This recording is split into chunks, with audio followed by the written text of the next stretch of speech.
하나님 우리 주신 말씀은 출애굽기 33장 10절로 20절의 말씀으로 은혜를 베푸시는 기준이라는 제목으로 하나님의 말씀을 선포합니다. 사실 모세는 하나님께서 택하신 이스라엘 백성의 지도자이죠. 그래서 누구도 부인할 수 없습니다.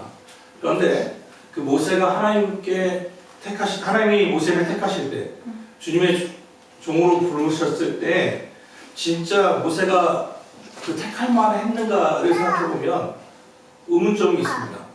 왜냐하면 모세는 살인자입니다. 40세에 또 주먹으로 사람을 때려 죽인 살인자이죠.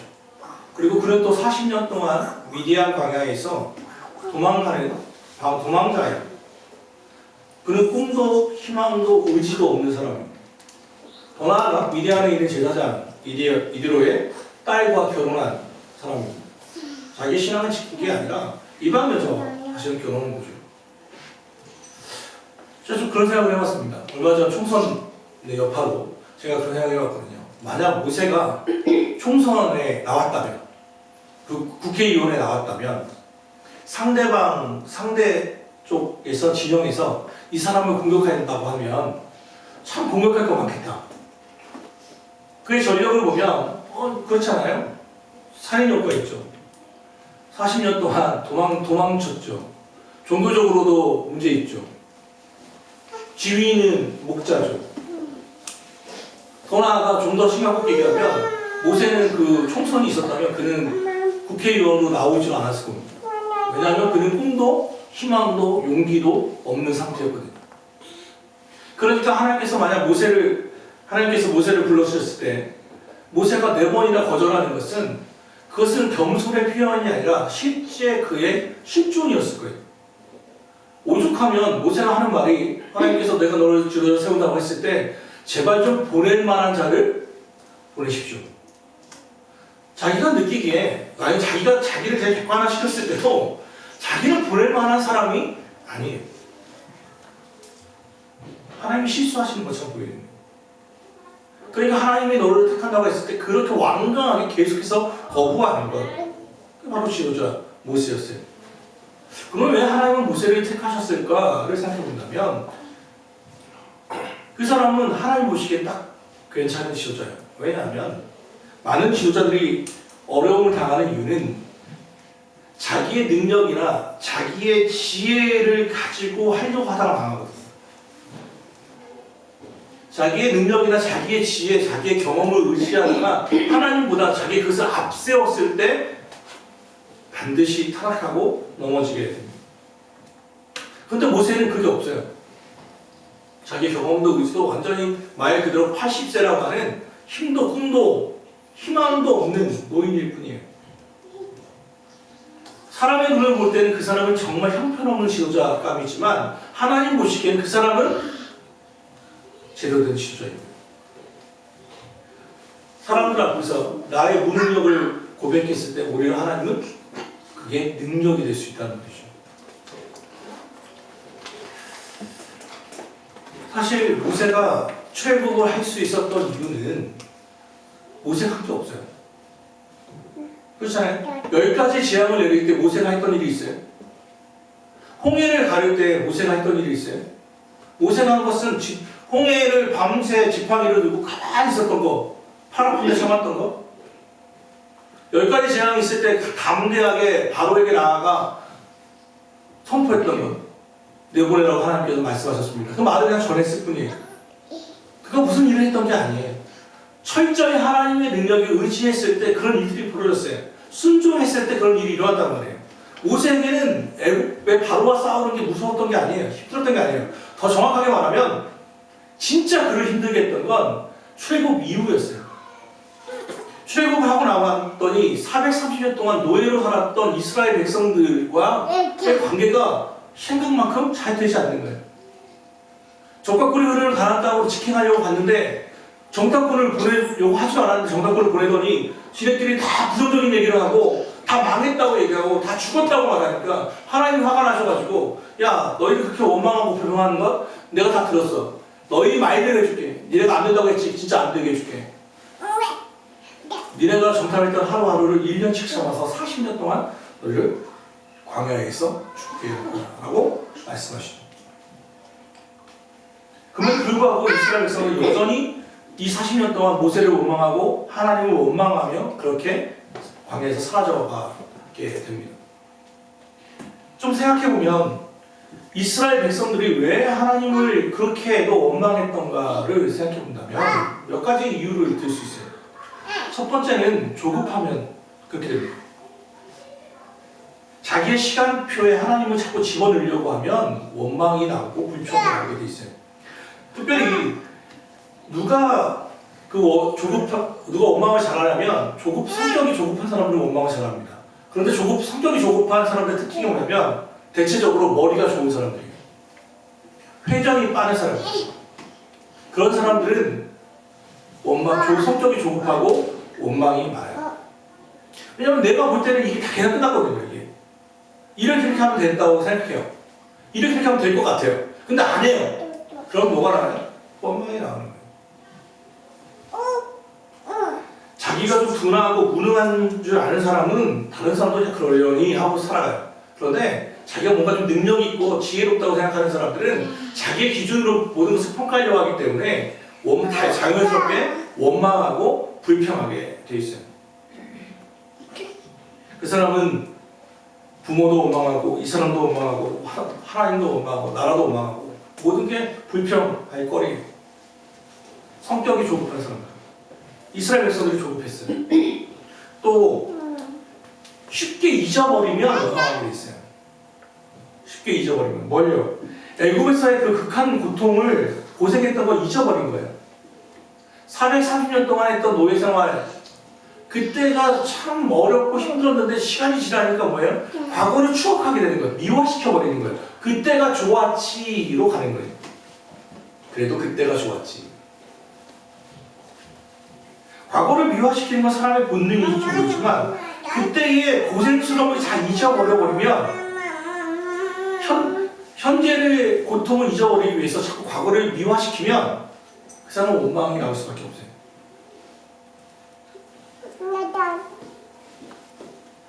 과거의 고생을 잊어버리지 않는 사람이 원망하잖아요. 지금의 시대를 살아가는 사람. 그래도 지금이 낫지. 그들은 더 나아가 자유의 소중함을 몰랐어요. 노예로는 먹을 게 좋았겠죠. 먹을 게 많았겠죠. 안정적이었겠죠. 그런데 뭐가 문제냐면 자유가 없어요. 자유가 없잖아요. 사실 남자애들이 특히 군대 가는 것을 힘들어하는 이유가 뭐냐면 육체가 힘들어서가 아니에요. 자기의 의지로 살 수 없다고 생각하기 때문에 그렇죠. 통제된 시간 동안을 살아야 하기 때문에 나가고 그런 자유를 빼앗기기 때문에 군대가 힘든 거죠. 애굽에 있었던 이스라엘 백성들은 430 동안 노예로 살았어요. 그리고 이제 자유를 얻었어요. 그런데 이 자유가 얼마나 소중한지를 잊어버리는 거예요.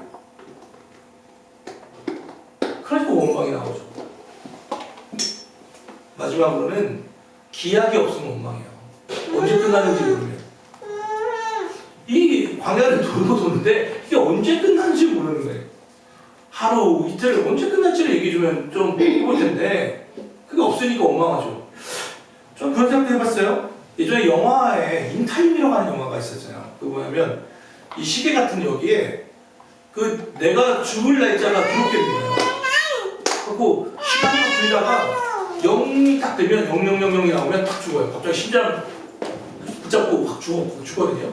그 영화를 보면서 한편으로 좀 부럽다는 생각도 했어요. 만약에 우리가 죽을 날을 미리 안다면 좋겠다. 비명 행사하지 않고 그럴 거면 다 정리할 거 다 하고 그냥 죽으면 얼마나 좋을까 하는 생각을 하다가 한편으로 다른 생각을 해봤어요. 여러분 어떠세요? 여러분이 돌아가실 날을 미리 알고 싶으세요? 모르는 게 낫겠어요? 모르는 게 약이에요? 알고 싶으세요?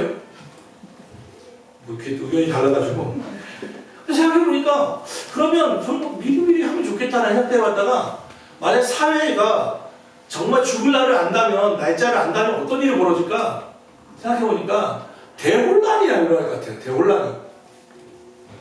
죽을 날이 알면 특별히 신앙의 관점에서 보면 아마 교회 다 안 나올 거예요.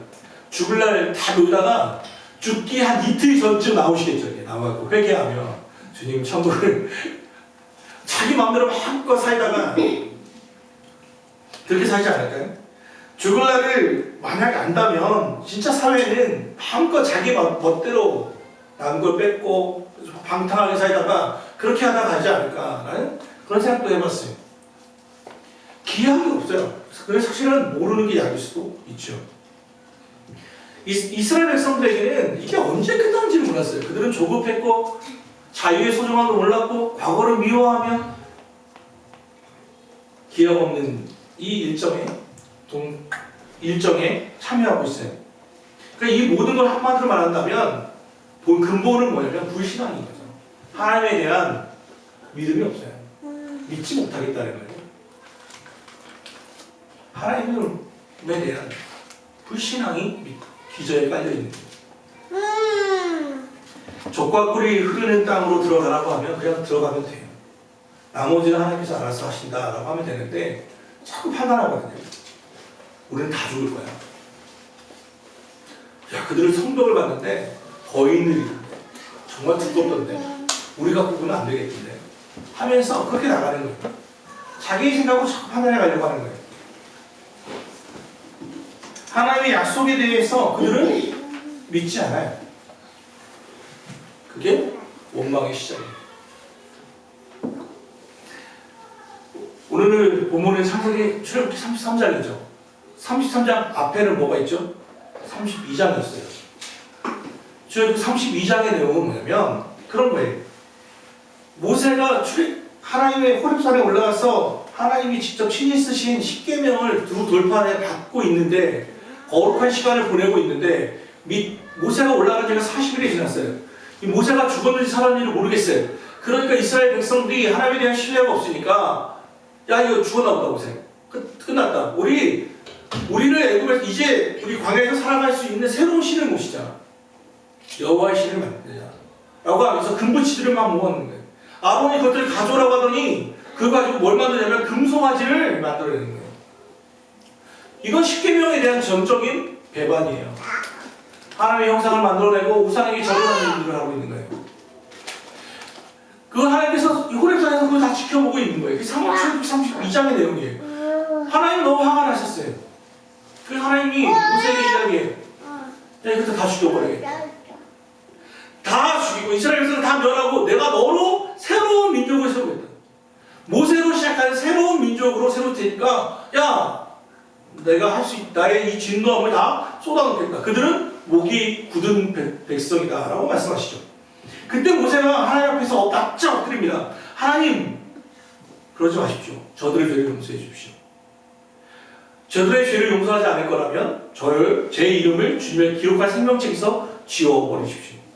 그러고 하나님 앞에서 납작 엎드려요. 그랬던 모세가 이 십계명을 들고 내려가 봤더니 그들이 했던 방탕한 이들을 보니까 화가 난 거예요. 진노가 그 가운데 있는 거예요. 하나님이 친히 쓰신 그 거룩한 십계명을 깨트려버려요. 이 돼지에게 거룩한 이 진주목걸이를 주겠는가 하면서 깨트려버리고는 화를 내죠. 또 절망하고 낙심해버려요. 그러고 나서 드리는 기도가 바로 오늘 33장에 나오는 기도예요. 32장에서는 하나님 앞에서 그렇게 기도하고 직접 봤더니 정말 가관이 완벽한 그의 절망감이 어디에 표현되어 있냐면 12절에 표현되어 있어요. 12절 말씀을 같이 볼까요? 12절만 같이 읽습니다. 시작. 모세가 여호와께 아뢰되 보시옵소서 주께서 내게 백성을 인도하여 올라가라 하시며 나와 함께 되는 자들에게 지시하지 않게 하시라. 주께서 전에 말씀하시기를 나의 이름으로도 너를 알고 너도 내 앞에 복종하라 하셨사온즉. 자 보세요. 모세가 여호와께 이르되 뭐라고 기도하냐면 처음에 기도가 이거예요. 주님 주께서 내게 백성을 인도하여 올라가라고 하시면서 나와 함께 보낼 자를 내게 지시하지 않습니다. 이 말이 뭐냐면 한마디로 말하면 외롭다는 거예요. 하나님이 나에게 사명을 주셨잖아요. 올라가라고 하셨잖아요. 그런데 나와 함께 같이 걸어갈 사람이 없다라는 거죠. 왜요? 32장에서 금송아지를 만들었던 사람이 누구예요? 아론이에요. 아론은 그의 형이에요. 3살 위 형이에요. 그리고 출애굽기 33장에 모세가 나를 말을 못합니다고 하니까 하나님께서 그러면 아론을 붙여줄게 라고 해서 하나님이 붙여주신 동역자예요. 그리고 그 위치는 대제사장이에요. 제사장 아론이 그의 형인 그리고 그의 충성스러웠던 동역자였던 그가 이 사건의 배우예요. 그리고 모세가 왜 이렇게 했냐고 칭대했을 때 차라리 내가 잘못했습니다라고 용서 내가 실수했다고 하면 되는데 그가 하는 말이 뭐냐면 야 금붙이를 모아가지고 불에 던졌더니 퐁 하더니 금송아지가 만들어졌어. 말도 안 되는 일을 말을 하는 거예요. 변명같이 하는 말을 하는 거예요. 차라리 내가 실수했습니다 하고 납작 엎드리면 되는데 그게 아니라 말도 안 되는 금붙이를 붙였더니 송아지가 만나서 나오던데? 무슨 말이에요? 자기의 잘못을 인정하지 않는 거예요. 여러분 모세의 입장에 한번 되어보세요. 이 기도가 나오지 않겠어요? 하나님이 여기까지 하라면서요. 하나님이 이 사명을 이끌어 주셨잖아요. 여기까지 가라면서요. 그런데 같이 올라갈 사람이 없어요. 같이 할 사람이 없습니다. 외롭고 고독한 거예요. 여기는 모세의 이 절박한 심정이 나와요. 함께 자기 마음을 털어놓을 사람이 없는 거예요.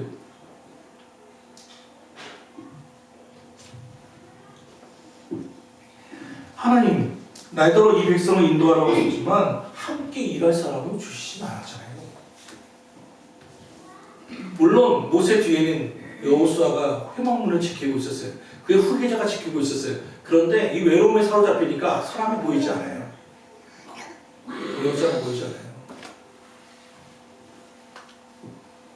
그랬더니 하나님이 하신 말씀이 뭔지 알아요?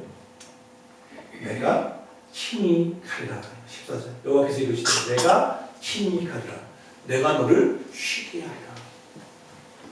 이게 무슨 뜻이에요? 궁극적으로 말하면 하나님 나와 함께 할 사람이 없습니다. 그러면 우리의 대답은 보통 뭐냐면 야 내가 다른 사람 붙여줄게인데 하나님 그게 아니에요. 내가 같이 할 사람이 없어. 동역자가 없어요. 했더니 하신 말씀이 내가 너의 동역자야. 내가 너의 친구야. 내가 너의 동반자야 라고 말씀하시는 거예요. 신앙은 믿음은 궁극적으로 하나님과 나의 1대1 관계예요. 직선 관계예요. 여기엔 누구도 낄 수 없어요. 누구를 믿고 누구를 의지해요? 누구를 믿고 누구를 의지합니까? 사람을 의지해요? 아론도 안 되는데 아론도 안 되는데 그를 믿었던 그 친히 하나님 붙여주셨던 동역자인데 그 사람도 의지할 사람이 아니에요. 우리는 보통 신앙을 생활하다 보면 그런 일이 있잖아요. 누구 때문에 시험 들어. 그거 난 신앙을 포기해요. 충분히 이해해요. 그럴 수 있어요. 그런데 신앙은요. 심정은 이해하지만 그게 정당화될 수는 없어요.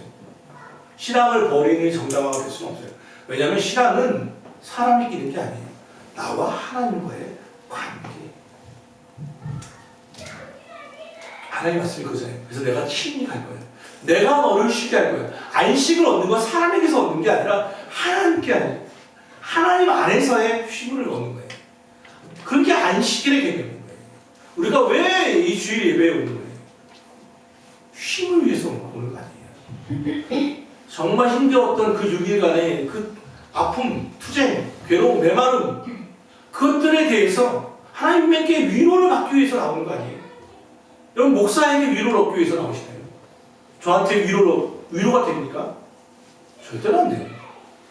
무슨 힘으로 그걸 여러분을 위로할 수 있어요? 위로는요 위로부터 오는 거예요. 우리를 쉬게 하는 것은 위에 계신 하나님의 힘이고 하나님의 능력이고 하나님의 은혜예요. 모세에게 하시는 말씀이 그거예요. 내가 친히 할 거야. 내가 갈 거야. 내가 너를 쉬게 할게에 대한 하나님, 나 외로워요에 대한 하나님의 대답이에요. 이 대답이 여러분의 마음에 들어가기를 새겨지기를 주 예수 그리스도로 축원합니다. 얼마 전 신대원 때부터니까 2004년이죠. 그 형님하고는 2003년이에요. 17년째 교제하고 있는 목사님이 한 분 계세요. 일산에 계시는 목사님이신데 아내가 개척을 했어요. 그러니까 총각과 처녀로 나눴을 때 이 처녀 목사님이 개척을 했어요. 성도가 한 20명 정도 있다가 6명 정도밖에 안 남았어요. 근데 이 형님은 결혼한 거예요. 그래서 그 2대 아내가 개척한 그 2대 목사로 취임했어요. 그 1대 2대가 함께 다니는 거예요, 목사님. 근데 얼마 전에 만났는데 그 형님이 얘기해요. 저도 그 교회 취임 예배 때 갔었거든요. 거기서 정말 조그마한 교회이긴 하지만 한 분 정도가 이렇게 딱 그 40대 여집사님이 찬양도 하고 특성도 하고 막 그러셨단 말이에요. 그 형님 또 제자훈련에 강점이 있으셔서 누군가 제자훈련 시키는 거 되게 잘하세요. 그런데 얼마 전에 만났더니 그 얘기를 하는 거예요. 모든 성도들이 다 떠났대요. 아무도 없어요. 가족 외에는 없어요. 그 집사님도 사정상 원래 있던 본교회로 돌아갔어요. 교회가 아무것도 없어요. 제가 볼 땐 정말 절망이에요. 그분의 열정이 어떠냐면 우리 부활절에 코로나 때문에 우리는 계란 5반 막 나눴잖아요. 거기는 40판을 주문해가지고 혼자 돌렸어요. 그 코로나 사태에 문을 안 하는 게 낫다고 생각하는데 그 형님은 저희 저도의 열정 때문에 마스크와 우리 쓰는 마스크와 이렇게 계란해가지고 40판을 혼자 돌린 만큼 열정이 있는 분이. 그런데 그렇게 쏟아 부었는데 다 떠났어요. 아무도 없대요. 그런데 놀라운 걸 봤어요. 제가 올라가 놨거든요. 얼굴이 환해요. 그럼 뭐 어떡하려고 그래요? 그랬더니 하는 말씀이 그거예요. 마음 너무 편하네요.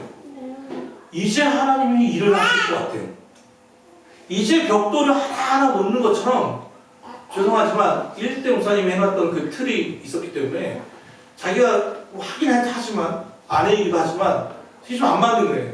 근데 제로 베이스가 되니까 우리는 제로 베이스는 절망이라고 생각하는데 그 형님 하신 말씀은 이제 아무것도 없으니까 세우면 된대요. 이 무한한 긍정은 뭐예요? 제가 아내 모임을 끝나고 아내 또 잘 아는 사람이니까 몸에서 그랬어요. 제가 입에서 이런 얘기했어요. 참 존경스럽다라고 얘기했어요. 존경스럽다. 신앙은요, 사람을 의지하는 게 아니에요. 그 신앙의 열림과 깊이를 제가 감당을 못하겠어요. 우리는 동역자를 구해요. 동역자가 있으면 너무 좋아요. 마음을 나눌 수 있는 사람은 정말 힘이 돼요. 그런데 때로는 하나님 우리에게 광야를 주실 때가 있어요. 단독으로 나와 만나라고 하실 때가 있어요. 모세에게는 지금이었어요. 더 나아가 모세가 하나님께 이런 기도를 해요.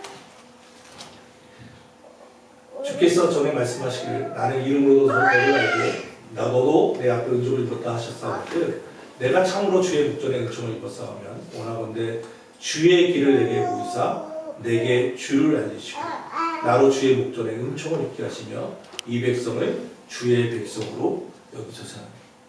무슨 기도냐면 하나님처럼 외롭습니다. 두 번째는 뭐냐면 그런데 주님 더 나아가 제가 만약에 은혜를 입었다고 한다면 저 패역한 백성들을 주님의 백성으로 여겨주십시오라고 기도하는 거예요. 그럼 이 기도가 이해가세요? 하나님의 백성이라고 해서 이끌었지만 지들이 뭐 했다고요? 하나님의 명령을 정면으로 어겼어요. 우상을 섬기고 하나님 앞에서 떨어져 나갔어요. 그런데 모세가 두 번째 하는 기도가 뭐냐면 저 패역한 백성들을 그래도 주님의 백성으로 여겨주십시오라고 기도하는 거예요. 하나님 주의 백성들 그래도 불쌍히 여겨주시고 주님의 백성으로 여겨주세요. 버리지 말아달라는 청이에요. 여러분 이런 부모님들 경험해 보셨는지 모르겠어요. 가정에서 자녀들이 잘못하게 되면 아버지나 엄마가 징계하게 되잖아요. 뭐 때리거나 뭐 화를 내거나 하잖아요. 그런데 저도 그런 경우가 있는데 제가 아이들에게 화를 내면 제가 관계가 누구랑 나빠지냐면 아내랑 관계가 되게 나빠져요. 나는 애들한테 화를 냈는데 아내가 나를 되게 막 화를 내요. 나한테. 근데 반대로 아내가 애들한테 화를 내면 제가 아내한테 화를 내요. 좀 미묘해요. 분명 부부인데 내 새끼인데 내 아내가 애들한테 화를 내면 내가 주체를 못하겠어요. 하지 마. 내가 말려요. 반대로 내가 막 화를 내면 아내가 말려요. 지금 모세와 하나님의 관계가 비슷하거든요. 사실상에서 이 백성들 내가 다 멸할게 했더니 모세가 그러지 마세요 뭐 그래. 근데 이거 넘어갔더니 모세가 너무 화가 나가지고 내가 다 멸해버릴게 했더니 야 내 새끼 건드지 마 그러시는 거예요. 좀 미묘해요. 그런데 모세가 이런 엎치락도치락하는 그 관계 속에서 이렇게 얘기하는 거예요. 하나님 그래도 주님의 백성으로 여겨 주십시오. 이게 하나님의 마음에 다 와닿았어요. 여기에 놀라운 사랑이 있습니다. 때리실 때 때리지만 그리고 징계할 때 징계하시지만 여전히 하나님은 사랑하신다는 것을 기억해야 돼요. 진짜 원하는 게 뭐예요? 하나님이 이 사람들을 징계하는 목적은 뭐예요? 완전히 멸해버리는 거예요? 이스라엘 백성을 끝장내는 거예요? 아니에요. 이 징계를 통해 다시 돌아오게 하시는 게 목적이에요. 화풀이가 아니에요. 하나님의 고난을 우리가 잘못 알면 안 돼요. 하나님의 채찍과 때리심을 그 의도를 잘못 알면 안 돼요. 이 의도는 사랑의 매예요. 쉽게 얘기하면 돌아오라고 하는 사인이에요. 모세는 그걸 알아요. 그러니까 주님 이 백성을 폐역하지만 비록 의뢰받을 만한 가치가 없는 자이지만 주님 그래도 주님의 백성으로 여겨 주십시오라고 기도하는 거예요. 그대로 하나님의 대답이 나와요. 19절로 넘어가시죠. 19절 같이 읽어보시죠. 시작. 여호와께서 이제 내가 내 모든 선한 것을 내 앞으로 준비하게 하고 여호와의 이름을 위하여 성성하라. 나는 은혜 베풀 자에게 은혜를 베풀고 긍휼히 여길 자에게 긍휼을 베푸시라. 나는 은혜 줄 자에게 은혜를 주고 긍휼히 여길 자에게 긍휼을 베푼다. 이게요, 우리라면 제가 성경을 많이 쓴다면 이렇게 써야 돼요. 나는 은혜 받을 만한 자에게 은혜를 베풀고 긍휼히 여김 받을 만한 자에게 긍휼을 베푼다가 맞을 것 같아요. 근데 오늘 성경은 그렇게 말하지 않아요. 나는 은혜 베풀 자에게 은혜를 베풀고 긍휼 베풀 자에게 긍휼히 여긴다. 오늘 혹시 그 표준세 번역을 가지고 계신 분들이 계시다면 19절 이 부분을 다시 한번 읽어보시면 오늘 이 말씀이 더 정확하게 해석이 될 거예요. 표준세 서변으로는 이렇게 해놨거든요. 나는 주다. 은혜를 베풀고 싶은 사람에게 은혜를 베풀고 불쌍히 여기고 싶은 사람을 불쌍히 여긴다. 맞습니까? 표준세 번역은 그렇게 번역해놨어요. 나는 오늘 설교 제목이 은혜를 베푸시는 기준이잖아요. 우리의 기준은 뭐냐면 은혜를 베푸실 때 기준은 무언가 성경 밀독한 사람, 새벽 예배를 빠지지 않은 사람, 최소한 하루에 30분 이상 기도한 사람에게 은혜를 베풀 것 같아요. 불쌍히 여긴 사람이라고 하면 좀 재산이 500만 원 이하, 뭐 아니면 좀 질병이 있는 사람, 뭐 코로나 때 완전히 폐업한 사람들에게 불쌍히 여김을 줘야 할 것 같아요. 그런 기준들이 있다면. 그런데 하나님의 기준은 그게 아니에요. 나는 은혜를 베풀고 싶은 사람에게 은혜를 베풀고 불쌍히 여기고 싶은 사람을 불쌍히 여겨요. 하나님의 기준은 뭐냐면 일방적이라는 거예요. 사람의 기준이 아니라 하나님이 베풀고 싶은 사람에게 베푸시는 거예요. 그냥 무조건적으로 부어주시는 거예요.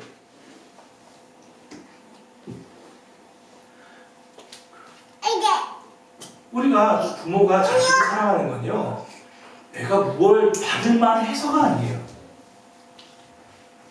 내 새끼니까. 그냥 내 애니까 사랑을 베푸는 거예요. 거기에 애가 공부를 좀 잘해? 그럼 고마운 거예요. 건강해? 그럼 지가 좋은 거지. 그런데도 내가 감사한 거예요. 내가 칭찬받으면 누가 좋아요? 지가 좋아요. 그런데 내가 감사해요. 그래서 사랑은 내리사랑이라고 하는 내리사랑이라는 건 뽀뽀와 같이 그냥 흐르는 거예요. 흐르는 거. 하나님의 사랑은 그런 거예요. 하나님은 이들이 베풀 만한 게 아니에요. 만약에 은혜를 베풀 만한 자격을 논한다면 이들은 이미 벌써 끝났어요. 벌써 끝났어요. 금송아지를 그 은혜를 10가지 재앙을 10대 재앙을 보고 홍해에서 갈라내시고 메추라기를 먹이시고 만나를 먹이시고 그렇게 해서 33년의 노예를 끝내시고 어떻게 데려왔는데 한다는 짓이 하나님이 제일 싫어하시는 그 10계명을 정면으로 어겨요? 은혜가 받을 만해요? 끝장을 내야죠. 징계받을 만하죠. 그러나 하나님은 그 기준을 적용하지 않아요. 하나님의 기준은 일방적이라니까요. 은혜를 베풀고 싶은 사람에게 은혜를 베푸시는 거예요. 불쌍히 여기고 싶은 사람에게 불쌍히 여기 주는 거예요. 그게 은혜는 그게 은혜예요. 무슨 자격을 논하면 그것은 은혜가 아니고 상이에요. 상을 받는 거죠. 하나님의 은혜는 상이라고 표현한 적이 없어요. 은혜예요. 우리가 구원받은 이유는요, 우리가 뭔가 특별한 어떤 게 있어서가 아니에요. 하나님이 그냥 택하신 거예요. 그때 우리가 한 번 딱 하나님의 사랑을 받아들였어요. 예수 그리스도의 십자가의 사랑을 전했을 때 성령의 능력으로 은혜로 그냥 받아들였어요. 그래서 은혜를 누리는 거예요. 지금도 여전히 하나님의 사랑은 일방적으로 계속해서 흘러가고 있어요. 그런데 누군가는 그것을 받아 마시고 누군가는 그것을 자꾸 버리는 거예요. 그 사랑을 받지 못하는 거예요. 아니 정확한 말하면 그 사랑을 누리지 못하는 거예요. 앞서 처음에 이야기로 들어가죠. 모세가 지도자가 됐던 이유는 객관적으로 보면 그는 망한 사람이에요. 그런데 그가 지도자가 되는 이유가 뭐라고요? 하나님의 부르심에 순종한 거예요. 은혜를 베풀 만한 자에게 지도자를 세우고 싶은 얘기, 그냥 지도자를 세우신 거예요. 모세는 거기에 그냥 순종했어요. 응답했어요. 수화로 우리가 있잖아요. 수화가 응답이 이거거든요. 기도에 응답할 때 응답이 이거예요. 이게. 하나님이 은혜를 베푸시고 사람이 기도해요. 만나요. 이게 수화에서 표현하는 응답이에요. 응답. 그러니까 이게 정말 너무 표현을 너무 잘한 거예요. 수화가. 하나님의 은혜가 흘러요. 이 사람이 이 은혜에 탁하고 아하고 받아들여요. 그럼 터지는 거예요. 이게 응답이에요. 하나님께서 오늘 모세의 기도를 통해서 우리에게 가르치신 게 이거예요. 은혜를 베푸시는 기준이 뭐예요? 일방적이에요. 독주예요. 하나님이 일방 통행시키시는 거예요. 우리가 하는 것은 응답하는 것밖에 없어요. 받아 누리면 돼요. 그것뿐이에요. 사랑하는 여러분, 하나님의 은혜를 받고 계십니다. 누리고 계십니다. 여러분의 입술에는 원망과 불평이 많으십니다. 너무 조급해 하시는 것은 아닙니까? 여러분의 계획 속에 시간 테이블에 하나님의 계시와 계획을 자꾸 넣는 것은 아닙니까? 오늘 모세의 기도를 통해서 하나님이 은혜를 베푸시는 기준이 무언가를 생각해 보십시오. 우리는 받을 만한 사람들이 제가 어제 좀 이태원 이 사태 때문에 고민을 하다가 어제 막 서울을 갔어요. 서울을 너무 쉽게 얘기하지만 1시간 반 그 막힌 강변북 북로를 뚫고 왕복 120km를 달려서 갔다 왔어요. 갔다 온 이유가 뭔지 알아요? 떡볶이 사려고 갔어요. 22인분의 떡볶이를 샀어요. 그리고 오늘 가셔서 하실 분들은 반조리니까 집에서 드실 분들은 포장해놨어요. 가셔서 집에서 가서 드시면 됩니다. 그리고 꼭 뭐 서울팀이라든지 여기서 먹을 사람들은 여기서 드시면 됩니다. 그런데 뭘 얘기하고 싶었냐면 그런데 왔다 갔다 하는 제 마음이 어땠냐는 거예요. 너무 좋았어요. 너무 즐거웠어요. 이건 뭐냐면 사랑하니까 그냥 부모님들이 맛있는 걸 하면 애들이 언제 와? 할 때 이유는요 탓이 아니에요. 좋은 거예요. 베푸는 게 너무 좋은 거예요. 사랑하는 거 섬기는 게 너무 좋은 거예요. 먹고 행복하는 게 좋은 거예요. 하나님의 마음은 이보다 비교할 수 없어요. 하나님은 당신의 아들 예수 그리스도를 십자가에 못 박혀 죽이셨어요. 물과 피를 다 쏟았어요. 그러면서 말했어요. 야, 피가 철철 흐르시는 그 자리에서 말씀하신 거예요. 내가 너희를 이만큼 사랑해. 내가 너희를 구원하는 것은 내가 은혜 받을 만한 게 아니라 내가 일방적으로 은혜를 베풀고 싶어서 그래. 내가 너희를 불쌍히 여기기 때문에 이런 사랑을 베풀었어. 하나만 해. 받아들여. 누려. 기도를 안 해. 고백해. 그럼 이 사람 내 자녀가 되는 거야. 일방적으로 다 보시는 거예요. 이 사람을 받아 누릴 수 있기를 바라요. 여러분의 사랑 가운데 이 은혜를 받고 누리시고 다른 에게 베풀며 살아갈 수 있기를 바라요. 잠시 기도합시다. 자비하신 하나님,